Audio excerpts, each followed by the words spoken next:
Imagine being born in 1920, then comparing your life to someone born in 2025. Same planet, same species, but the difference is like living in two completely different universes. Because in just 100 years, the world didn't improve a little. It exploded into a lifestyle the 1920s brain couldn't even comprehend. Money, work, family, happiness, time, everything changed. And not always for the better. So let's step into a time machine. I'll show you both lives. You decide at the end which era was truly better. In 1920, life was raw and simple. No smartphones, no internet, no Netflix, Amazon, Uber, or Google. If you wanted information, you read yesterday's newspaper or listened to a crackling radio if your family could even afford one. Now, flash to 2025. A teenager with Wi-Fi can learn more in 1 week than a 1920s college student could in an entire year. We carry infinite knowledge in our pocket, yet somehow people feel more lost than ever before. Why? Let's dig into what actually changed. Let's start with money because this will absolutely blow your mind. In 1920, the average American earned about $1,300 a year. Sounds microscopic, right? But here's the twist. A full house cost under $4,000. Monthly rent? $20. A loaf of bread was 5 cents. And college? Most people graduated with zero debt. Zero. One income supported an entire family. You could buy a house, raise 4 kids, and retire comfortably. No side hustles, no credit card juggling, no loans strangling your future. Now jump to 2025. The average person makes $60,000 a year. Sounds like progress, but houses cost $400,000 or more. Rent alone eats $2,000 a month in an average city. That same bread, $3 to $6. And college, 1 degree costs $80,000 to $200,000 before interest kicks in. In 2025, millions work 2 jobs just to survive. You earn more money, but everything costs 10 times more. It's like running on a treadmill that keeps speeding up. You're moving faster, but you're not getting anywhere. Now let's talk about work. In 1920, most jobs were brutal and physical. Farms, factories, coal mines, no air conditioning, no ergonomic chairs. You worked 6 days a week, sunrise to sunset, breaking your body just to survive. But here's what's shocking. When work ended, it actually ended. No emails at 9 p.m., no quick question texts during dinner, no notifications buzzing in your pocket while you're trying to sleep. People finished work, came home, and disconnected. They sat on porches, talked to neighbors, played with their kids. Real human connection was the default. Now look at 2025. Work transformed from physical torture to mental warfare. We have remote jobs, AI careers, content creators, people earning 6 figures from a laptop on a beach.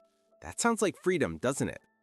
But there's a hidden cost: burnout, anxiety, the feeling that you're always on. Work lives in your phone, which lives in your pocket, which means you never truly escape. People in 1920 collapse physically after work. People in 2025 collapse mentally, emotionally, spiritually, while their bodies are perfectly fine. And here's where it gets emotional. Family. In 1920, families were massive. 4, 5, 6 kids. Grandparents lived under the same roof. Neighbors weren't strangers, they were extended family. If you needed help, someone showed up at your door. Every single night, the entire family ate dinner together at one table. Fast forward to 2025, families are smaller, scattered, busy.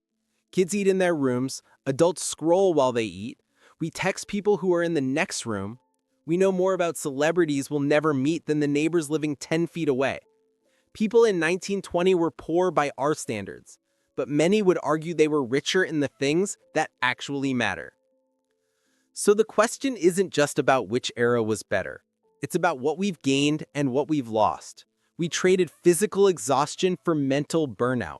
We traded scarcity for a different kind of poverty, a poverty of connection. So I'll leave you with this. Would you rather have less money but deep community, or more money and comfort but feel completely alone? Think about that. Which universe are you choosing to live in? In part 1, we saw how 1920 offered simplicity, community, and affordability, while 2025 brought comfort, technology, but also stress and isolation. Now, let's go deeper, because what comes next hits even harder. Let's talk about happiness, because this is where everything flips upside down. People born in 1920 didn't have much. No Instagram vacations, no same-day delivery, no streaming libraries with 10,000 movies. But they had something we're desperately losing: contentment. They appreciated what they had: a warm meal, a sunny afternoon, music crackling through the radio. That was enough to feel genuine joy. Now look at 2025. We have everything previous generations dreamed of: unlimited entertainment, global travel, infinite food choices, any song ever made in our ears instantly. But happiness is plummeting. Depression, anxiety, and loneliness are at record highs. Suicide rates are climbing. We escaped physical struggle and traded it for mental and emotional warfare. Here's the paradox. People in 1920 weren't happier because life was easier. They were happier because they were connected to nature, to people, to purpose. In 2025, life is infinitely more comfortable, but for millions, it feels completely empty. We have everything, and somehow, it's not enough. Now let's talk technology, where the gap becomes absolutely insane. If you grab someone from 1920 and drop them in 2025, they'd think they landed in a science fiction novel. In 1920, a phone was a wooden box bolted to your wall.